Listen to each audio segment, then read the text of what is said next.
예수님과 같이 걷기, 그 5번째 시간을 가져보겠습니다.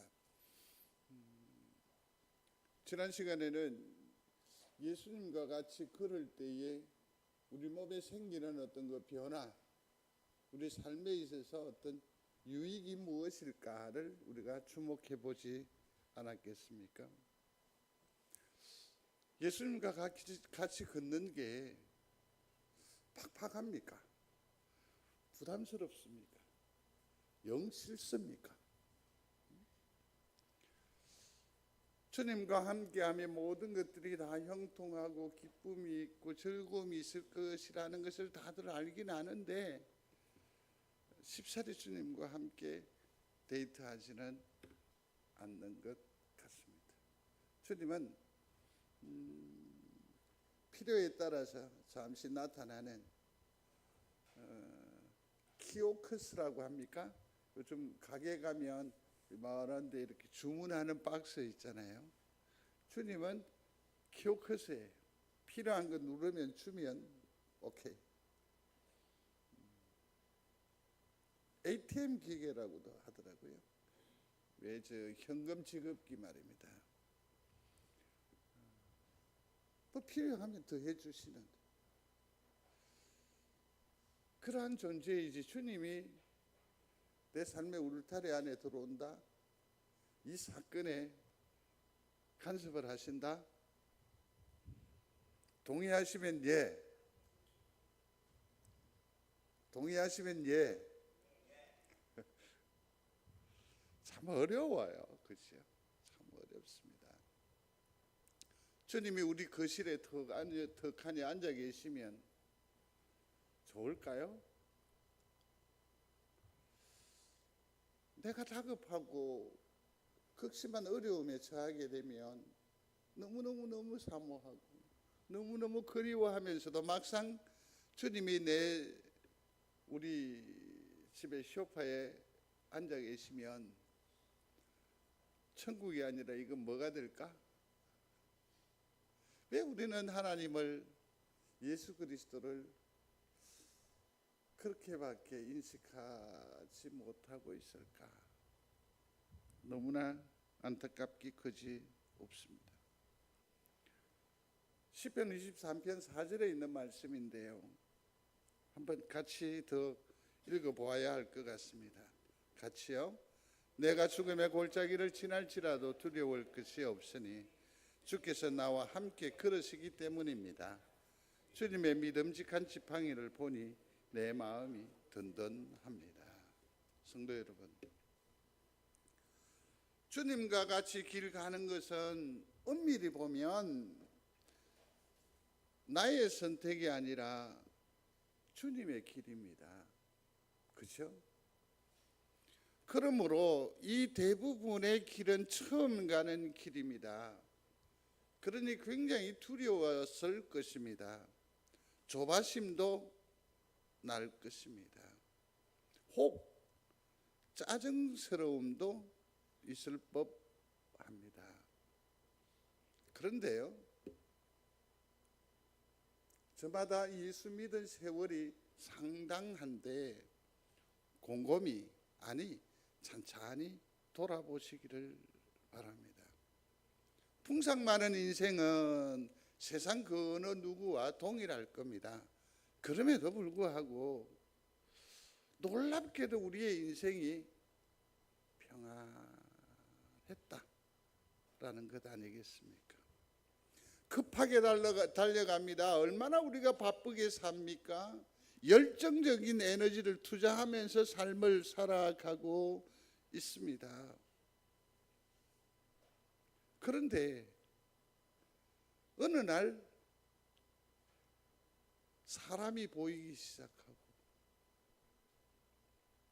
일의 전모가 보여지는가 하면 예전에 생각지도 못하는 일들을 내가 도모하기도 하고 시도하기도 하고 그것을 만끽하는 삶을 살아가고 있다는 겁니다. 이전에는 모든 것이 다 사건이고 사고였는데 곰곰이 생각해 보면, 뒤돌아보면 그것이 어쩌면 축제였고 내 생애 이벤트가 되었다라는 것이지요. 놀랍지요? 이게 바로 주님과 함께 그런 까닭입니다. 믿는 여러분들이 되시기를 중심으로 소원합니다. 내가 죽음의 골짜기를 지나는데요, 그런데 거기에서 두려워하지 않고 걸을 수 있다고요?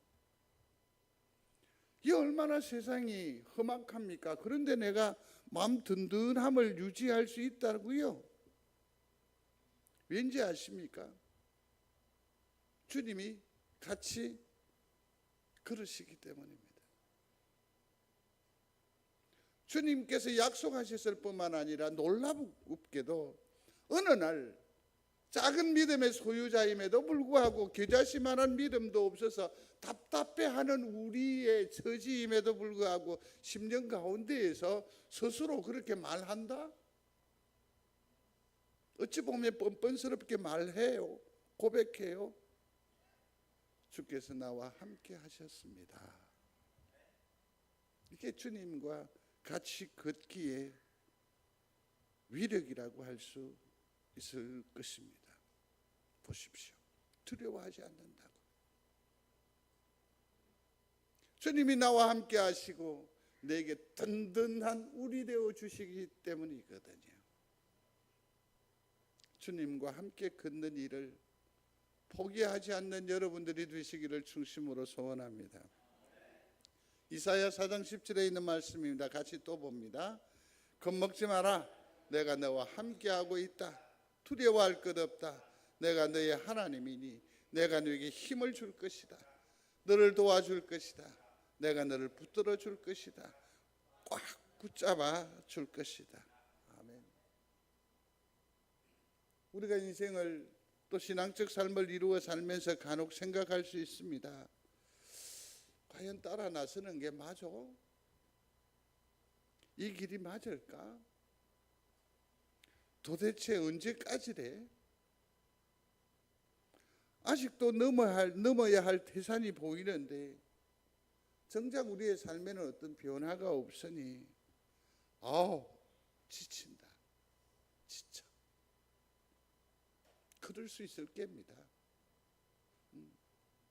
그러나 주님은 말씀을 통해서 우리를 권고하십니다. 함께 걸으면서 우리에게 위로하시고 격려하시는 말씀을 주시는 거죠.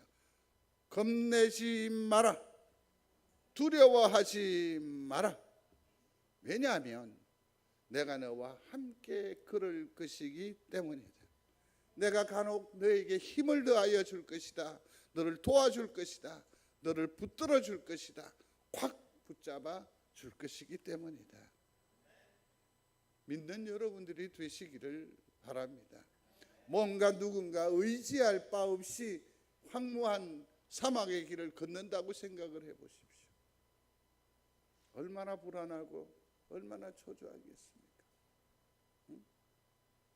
주님이 함께 하심을 믿는 성도가 다 되시기를 중심으로 소원합니다. 지난 시간에 우리는 그 유익을 두 가지를 살펴보았습니다. 하나는 주님과 같이 걸으면 하나님을 누리는 기쁨을 맛본다라고 했습니다. 주님과 함께 길을 간다라는 것은 멀고 거칩니다. 낫습니다. 어쩌면 우리가 신앙생활을 하면서 경험하는 모든 것들이 다 첫 경험이란 말이에요. 예전에는 쉽사리 이러한 감정을 경험해 보지 못했을 것입니다. 예컨대 이런 겁니다. 소리 한번 해보십시오. 사랑합니다. 좀 더 부드럽게 표정도 이렇게 탁 나와야지. 사랑합니다. 그게 누가 진정성 있게 하는 거예요. 다시 시작. 사랑합니다. 네. 사랑합니다. 이게 생면부지 사람들, 동네 지나가는 사람들에게 제가 요즘 저 스스로 캠페인을 벌이고 있는 것 중에 하나가 뭐냐면 무조건 지나갈 때마다 인사하는 겁니다. 안녕하세요. 안녕하십니까? 안녕하십니까? 이왕 저는 이 동네에서 목사라는 게 소문이 났기 때문에 그냥 저 스스로 캠페인을 그렇게 하고 있습니다. 근데 좀 더 용기가 나면 말할 겁니다. 사랑합니다.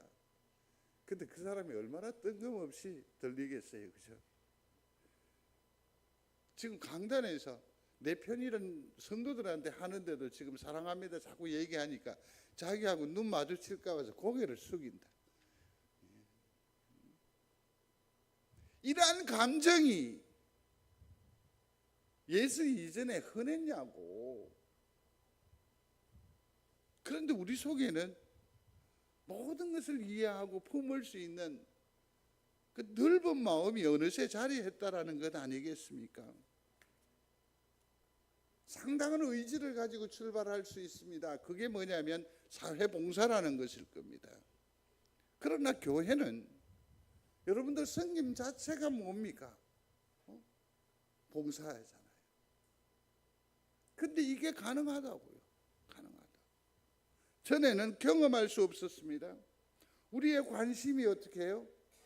전에는 내 가정, 내 울타리, 나의 삶에 집중이 되어 있었습니다만은 이제는 이 관심이 이웃에게로 확장되는 놀라운 변화를 경험하고 계신 줄로 압니다. 그 다음에 뭡니까? 우리 가정의 관심사가 교회로 시선이 옮겨지기도 하고 이제는 교회를 넘어서 나라와 민족을 주된 관심사, 기도의 제목으로 붙드는 우리가 되었다라는 거죠. 참 놀랍습니다. 그렇지만 우리가 가는 길이 얼마나 멀고 또 거칠고 가장 충격적인 것은 모른다라는 겁니다.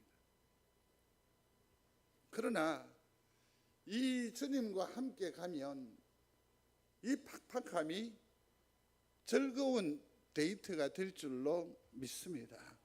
지난 시간에 살핀 내용인데요.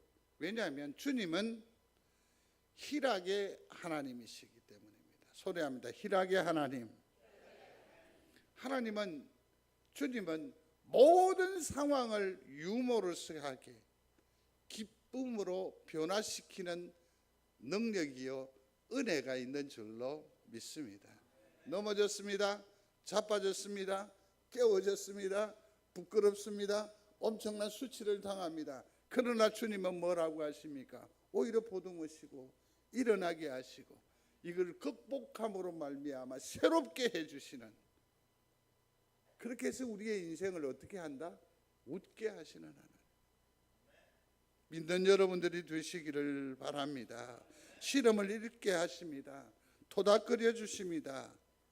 그런데 여기서 정말 중요한 게 있습니다.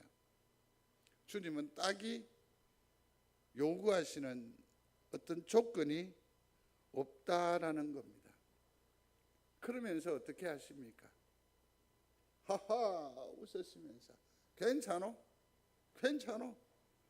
그러면서 당신이 앞서 나가시면서 우리에게 제시하는 그 길 가는 방법은 딱 한 가지잖아요. 뭡니까? 나만 믿고 따라오시게. 주를 따르는, 그러므로 주님께서 우리에게 예비하신 그 기쁨을 만끽하는 주님과 같이 걷기가 되기를 주님의 이름으로 축복합니다. 두 번째로 생각했던 것은 무엇이냐면,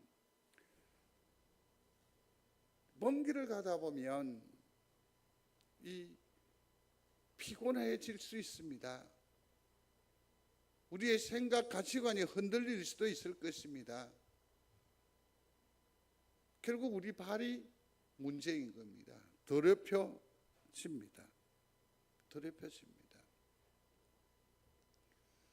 어떻게든 새로이 어떻게 먼 길을 회복해야만 역사할 수 있을 텐데, 따라갈 수 있을 것인데 우리의 발은 이미 지저분해지고 치열하게 삶을 살다 보니까 더러움에 노출이 되고 말았습니다. 우리가 동남아나 어디 해외여행을 하면 숙소에 도착하면 제일 먼저 여러분들이 접하는 게 뭡니까? 웰컴 드링크란 게 있잖아요. 음료를 이렇게 하나씩 이렇게 줘요. 그죠? 근데 그걸 웰컴 드링크라고 하는데 우리는 그걸 별 뭐 의미 없이 그냥 지그마한 이걸 어디 갖다 붙이라고 이걸 주노 이랬는데 이게 그 깊은 의미가 있습니다. 피로를 씻어라. 이제 안전함의 시작이다라는 그런 의미이지요. 그러나 또 하나 참으로 좋게 생각하는 것 중에 하나가 뭐냐면 이상하게 이것이 우리 한국적 사회에서는 그 음란의 그 문화하고 이렇게 접합이 되어서 이게 조금 불편해하는 분이 계시는데 아주 개방되고 건전한 문화화된 것 중에서 하나 마음에 끌리는 것이 있습니다. 그건 뭐냐면 이 발 마사지입니다. 그 여행의 피로를 다 씻어내주고 다시 또 길 갈 수 있는 용기를 주는 것 같아요. 용기를 주는 것 같아요.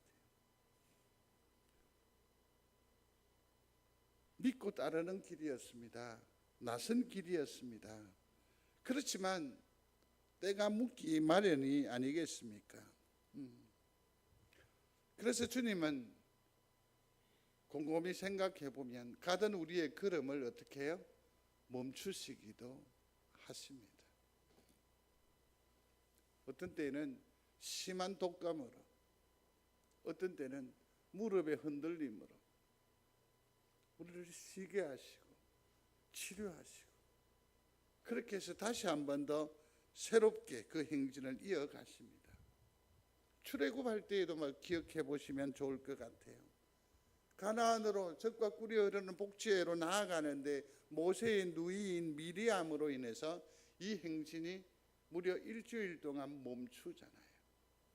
이때는 자기의 영성을 되돌아보는 겁니다. 하나님을 의지하는 그 믿음을 새롭게 하는 것입니다. 그렇게 해서 또 길 가게 하시지. 출애굽하고 난 뒤에 그들은 광야 교회에서 무려 40년이나 허비했었습니다. 그런데 곰곰이 생각을 한번 해보시기를 바랍니다. 출애굽에서 바로 가나안에 들어갔다고 생각을 해보시기를 바랍니다. 문화가 바뀌었잖아요. 노예였습니다. 종이었습니다. 패배주의자였습니다. 자기 스스로 계획이거나 도모하는 그런 마인드 자체는 아예 없었습니다. 그런데 바로 가나안 땅에 들어갔다. 그러면 어떻게 할까요? 난리가 날 거예요. 대만을 여행해 보시면 장개석인가요? 그분이 이쪽으로 중국에서 1년의 무리를 이끌고 타이페이로 들어오지 않았어요. 그런데 제일 문제는 뭐냐면 질서가 안 잡히는 겁니다. 온 땅을 두루다니면서 말뚝을 받기 시작하는 거죠. 이건 내 거라고. 그러면서 이게 가지고 서로 욕심이 화를 부르는 겁니다. 그래서 총통이 모든 거민들을 다 모아놓고 군대를 이렇게 도열시키고 나서 범죄한 사람들을 어떻게 했어요?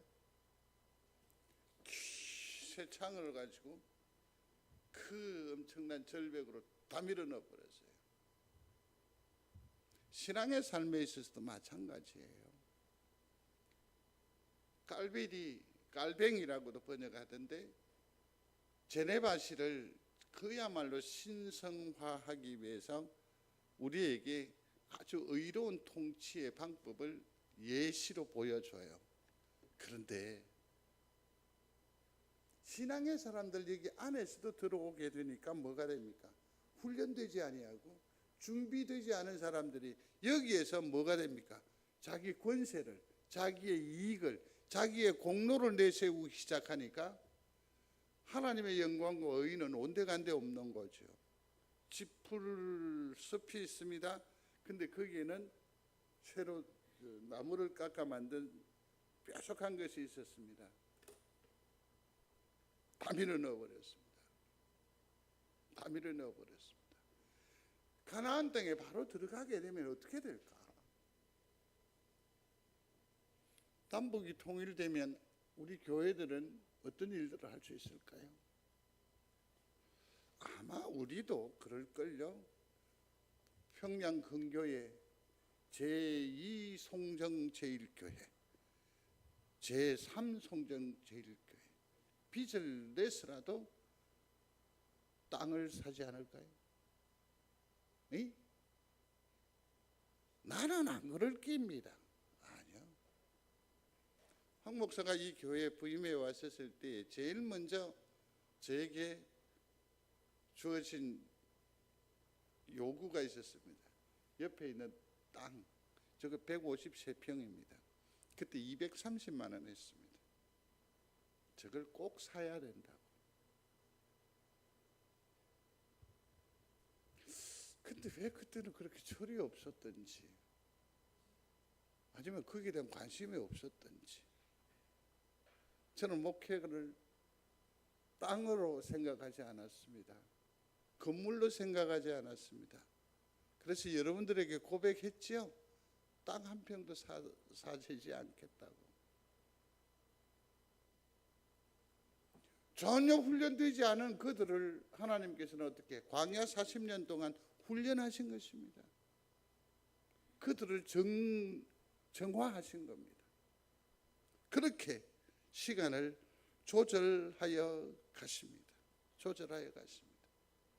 마찬가지로 주님은 우리가 삶을 이루어 살아가는 동안에 이러저러한 더러움이나 또 죄됨으로 말미암아 하나님과 함께 길을 가는 이 여정에 착오가 있을까 봐서 주님께서는 우리를 치료하십니다. 회복시키십니다. 그러므로 길 가시게 하는 은혜가 있습니다. 이 영광을 맛보는 여러분들이 되시기를 중심으로 소원합니다. 그래서 오늘은 제 세 번째입니다. 같이 읽겠습니다. 세상에서 가장 뛰어난 하나님의 지혜를 배웁니다. 아멘. 금슬이 좋은 부부를 시부별할 수 있어요, 없어요? 있다고 하더라고요. 있다고 하더라고요. 그게 뭐냐면 늘 한 음식을 먹고 한 공간에 있고 또 그 말들도 또 생각들도 3, 40년을 같이 이렇게 하게 되면 서로 부부가 닮아간다고 하더라고요. 우리는 좀 닮았다고 빕니까? 별로 아닌가 보네. 딸아이가 결혼을 하는데 아이를 데리고 왔습니다. 그때 놀랍게도 걔에게 누가 보입니까? 아빠가 보여요.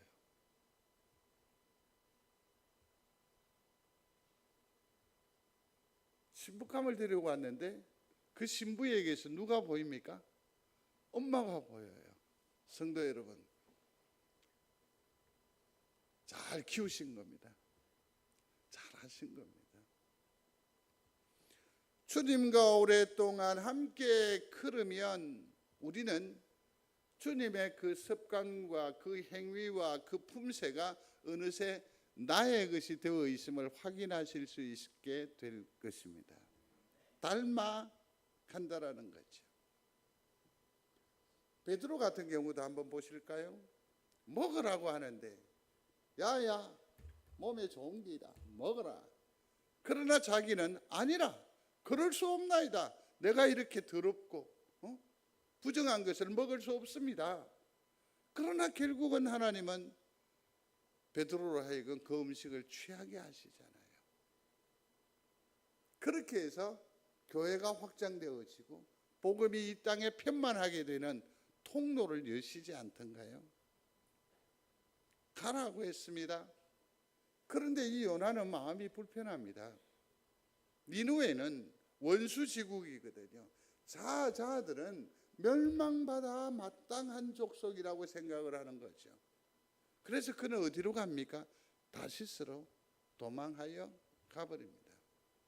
그러나 하나님은 그를 큰 물고기를 통해서 엄청난 시련을 통해서 죽음을 경험하게 하심으로 말미암아 다시 니느웨로 향하여 가게 교정하십니다. 돌아서라고 하십니다. 그럼에도 불구하고 우리는 돌아서지를 못합니다. 그러나 주님은 철저하게 당신을 위해서 우리의 뜻을 돌이키시기도 하지요. 성도 여러분, 길 가다가 지치는 것은 당연한 일입니다. 당연한 일입니다.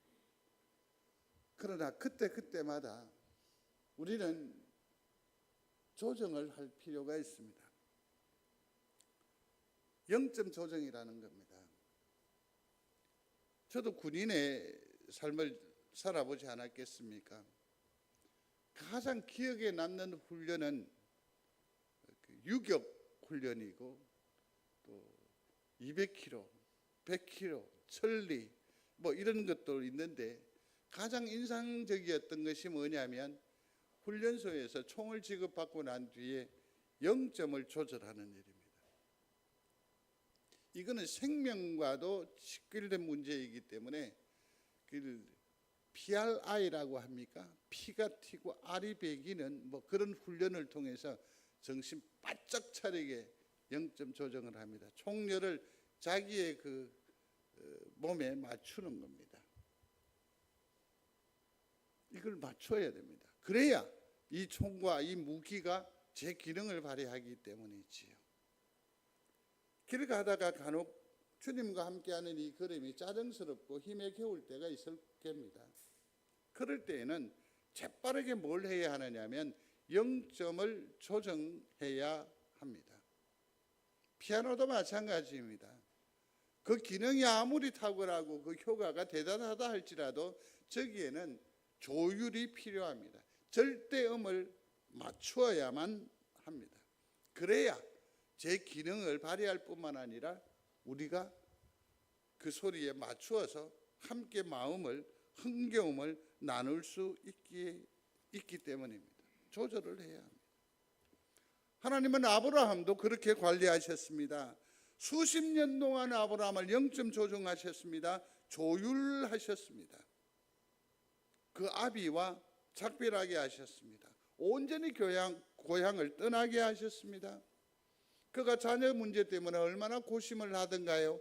엘리에셀이라고 하는 다메섹의 그 아이를 조카를 데리고 어떻게 해요? 자기 후대를 생각을 했었습니다. 더 나아가서 하갈이라고 하는 몸종을 통해서 이삭을 대신하려고 했습니다. 그 과정에서 이 아브라함은 얼마나 많은 몸살을 알았습니까? 그러면서 결국은 무엇으로 조정을 합니까? 이삭으로 0점 조정이 되어졌을 때 비로소 아브라함은 믿음의 조상으로 하나님의 자랑이 되고 우리의 본보기로 나아가게 된 것입니다. 그렇습니다. 그러면 이러한 모든 일들을 우리 스스로 어떻게 감당할 수 있느냐 하는 것이 참 문제입니다. 그렇죠? 근데 이럴 때는 주님과 보폭을 맞추면 됩니다. 주님과 보폭을 맞추면 됩니다. 주님이 조금 빠르게 갔었을 때에는 화급함의 요청일 것입니다. 그럴 때는 길을 이렇게 가실 때에 나를 고집하지 마시고 이렇게 발을 맞추십시오. 그죠? 주님과 발 맞추시기를 바랍니다. 이마저도 어려우면 주님의 눈을 보십시오. 눈을 맞추십시오. 그러면 주님께서 우리에게 말씀해 주실 줄로 믿습니다. 베드로가 주님을 부인했습니다. 죄송한 표현입니다. 쪽팔리려 죽는 겁니다. 지금. 주님 앞에 민망해 죽을 지경입니다. 그 치열한 법정에서 베드로가 언제 무너집니까? 달기 울어서 마음이 무너진 것 아닙니다. 그 와중에 주님과 눈맞춤이 있었다는 것 아닙니까? 저는 그때 그 눈빛으로 주님은 베드로에게 말씀하셨다고 생각을 합니다. 너희놈! 그랬겠어요? 괜찮다. 너의 연약함을, 너의 처지를, 너의 형편을 내가 안다. 괜찮다. 다른 어떤 수식어나 말이 필요 없잖아요. 이 주님의 눈맞춤으로 베드로는 무너진 겁니다. 회복되어지는 겁니다. 성도 여러분, 힘듭니까? 주님과 눈맞춤 하시기를 바랍니다. 귀를 주님께 두십시오. 강단에 집중하십시오. 이러한 일들을 통해서 주님은 우리에게 뭘 주십니까? 지혜를 주시는 줄로 믿습니다. 아이가 무슨 까닭인지 거의 한 30-40분을 목 놓아 우는데 한 엄마가, 젊은 엄마가 제일 먼저 하는 얘기가 있더라고요. 숨 크게 쉬고 호흡 크게 하고 크게 하고 크게 하고. 아주 지혜로운 딸내미라고 생각을 해요. 우리는 어떻게 합니까? 뚝! 우선 호흡. 우리가 주님께 집중하고 함께 걸어갈 때에 낭망스러운 일 앞에 좌절할 때에 주님께 발 맞추고 눈 맞추고 우리의 귀를 내어 놓을 때에 주님께서는 우리의 지혜와 능력이 되어 주실 줄로 믿습니다. 이 거룩한 경험이 우리 성도들 가운데에 있게 되기를 주님의 이름으로 축복합니다. 네 번째입니다. 순종하는 거죠. 한번 소리합니다. 순종. 우리가 어떻게 순종을 할 수 있습니까? 신뢰하기 때문에 순종할 수 있습니다. 아무리 좋은 계획이거나 아무리 좋은 그림을 우리에게 보여주어도 내가 신뢰하지 않으면 거기에 손을 내어놓지 않습니다. 내 발을 들이지 않습니다. 그러나 좀 뭔가 미진하고 좀 희미해 보이고 불투명해 보여도 그에 대한 신뢰가 있으면 우리는 길을 나설 수 있는 줄로 믿습니다. 아브라함 보십시오. 이삭을 드립니다. 이처럼 무모함이 어디 있단 말입니까? 100년 만에 얻은 아들을 제물로, 그것도 내가 찢어서, 이런 무모함이 어디 있단 말입니까? 하나님께서 만류하심으로 말미암아 이삭의 생명을 구원해 내시지만 여기에서 이 이삭이, 생각해 보십시오. 모리아 산으로 가는 날 동안에 이 아브라함은 말 한마디 제대로 못합니다. 모리아 산에 이 기적을 기록하고 있는 성경 앞부분을 보시면 밤새도록 아브라함은 그 밤을 하얗게 뒤척였다라는 것을 성경을 통해서 확인할 수 있습니다. 성경을 통해서 확인할 수 있습니다. 그럼에도 불구하고 그를 내어놓을 수 있었던 것은 무엇입니까? 하나님께서 살리실 줄로 믿습니다. 하나님께서 이 이후로 나의 생을 주관해 주실 줄로 믿습니다. 이 신뢰, 이 믿음이 순종을 가능하게 하는 것이지요. 사랑하는 성도 여러분, 주님을 신뢰함으로 순종하는 영이 되시기를 주의 이름으로 축복합니다. 또 신뢰에는 시간이 필요합니다. 경험치가 또 쌓여야 한다는 얘기입니다. 성도 여러분, 우리 인생을 곰곰이 되돌아보시기를 바랍니다. 하나님께서 단 한 번도 관여하시지 아니한 사건과 사고가 있습니까? 없습니다. 이것을 내내 생각하시기를 바랍니다. 아픔과 기쁨의 그 경험 가운데에서도 보십시오. 주님은 우리를 붙드시고 함께하여 주셨음을 믿습니다. 이해할 수 없는 일들을 통해서 우리가 혼미했었는데 뒤에 우리는 고백합디다. 주님의 뜻이었군요. 주님의 뜻이었군요. 이러한 경험치를 통해서 우리는 더욱더 주님을 신뢰할 수 있습니다. 그렇다고 한다면 우리가 행할 수 있는 선택은 뭡니까? 순종하는 일입니다. 성도 여러분, 순종하시기를 바랍니다. 그러면요, 주님과 매우 깊은 관계에 이르는 거룩함을 날마다 경험하게 될 줄로 믿습니다. 또 그래서 순종이 뭐보다 낫다? 제사보다 낫다. 그렇습니다. 함께 같이 주님과 이렇게 감으로 말미암아 내가 순종할 때 주께서 나를 지키시고 보호하시는 그런 놀라운 거룩을 체험하시기를 바랍니다. 내가 신뢰하면 어때요? 오리를 가자 하셔도 오케이. 심리를 가자 해도 오케이. 브라질의 선교사가 왔어요. 천하의 황 목사 보고 뭐라는 거니?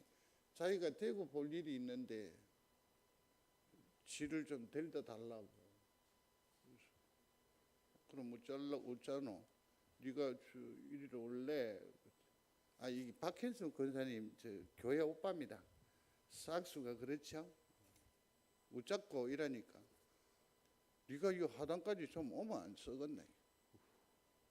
내가 하단까지 가가지고 지를 싣고 대구까지 가가 지 볼일 볼도록 기다리고 있다가 또 싣고 하단으로 갔다가 이리 오면 안 되겠나 이러는 거예요. 그래서 제가 뭐라 했겠습니까? 난 그림 못한다. 난 그림 못한다. 네가 송정을 오이라. 아직까지 대답이 없네요. 아직까지 대답이 없어요. 이쁨이 있으면, 신뢰가 있으면 오리 아니라 심리라도 같이요. 그런데 오리를 얘기했는데 심리까지 가는 그 넓음, 그 열림, 그 포만감을 순종으로 말미암아 주님과 길 가는 그 길에 순종으로 말미암아 우리가 날마다 느끼며 살 수 있다면 얼마나 좋겠습니까? 이렇게 설교했으니 전화만 오면 하단으로 갔다가 대구 갔다가 기다렸다가 대구에서 하단으로 갔다가 다시 올 겁니다. 단 조건이 있습니다. 지가 전화해야 됩니다. 다섯 번째, 날마다 주께 더 가까이, 주와 더 깊은 관계로 나아갑니다. 날마다 하나님을 만나는 거잖아요. 얼마나 좋아요. 아침에 일어나 창문을 여시면서 그러시오. 오늘도 창문을 이렇게 커튼을 걷어내면서 비 오네 그랬어요. 그러다 속으로 여러분들도 그렇게 도전해 보시기를 바랍니다. 따라 하십시오. 안녕하세요 하나님. 잘 안 되지요? 안녕하세요 성령님. 그렇게 하루를 여시는 겁니다. 날마다 주님의 존재감을 내 삶의 울타리에서 내 스스로 선언하고 확인하고 확정하는 거죠. 그게 믿음 아니에요? 날마다 성령의 인도를 받는 거죠. 모퉁이 돌 때마다, 일마다, 때마다 영적 열림이 있는 성도가 되시기를 중심으로 소원합니다. 날마다 감사하는 거죠. 제가 날감 그걸 오늘 쓰면서 이렇게 해서 일마다 때마다 감사합니다 라고 표현을 했습니다. 성도 여러분, 일마다 때마다 감사하는 여러분들이 되시기를 중심으로 소원합니다. 아까 얘기했죠. 그러면 놀라운 변화를 경험하시게 됩니다. 그게 뭐냐면 소파에 턱하니 앉은 어르신 하나님이 아니라 아빠 하나님으로 변모하는 영적인 진보를 체험할 수 있게 될 줄로 믿습니다. 같이처럼 위대합니다. 성도 여러분, 남은 세월 주와 함께 걷기에 승리하는 우리 귀한 성도들이 다 되시기를 주의 이름으로 축복합니다. 예수님과 함께 거니는 길은 안전하고 편하고 반드시 도달하는 걸음인 줄로 믿습니다. 주와 함께 길 가시는 복된 우리 성도들이 다 되시기를 주의 이름으로 축복합니다. 기도하겠습니다. 예수님과 함께 걷는 우리가 되게 하여 주옵소서.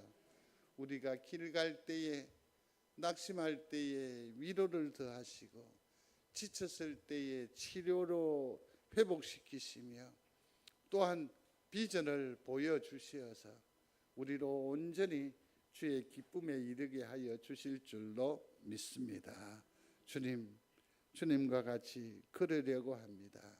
주님 허락하여 주옵소서. 이 일에 승리하게 하여 주옵소서.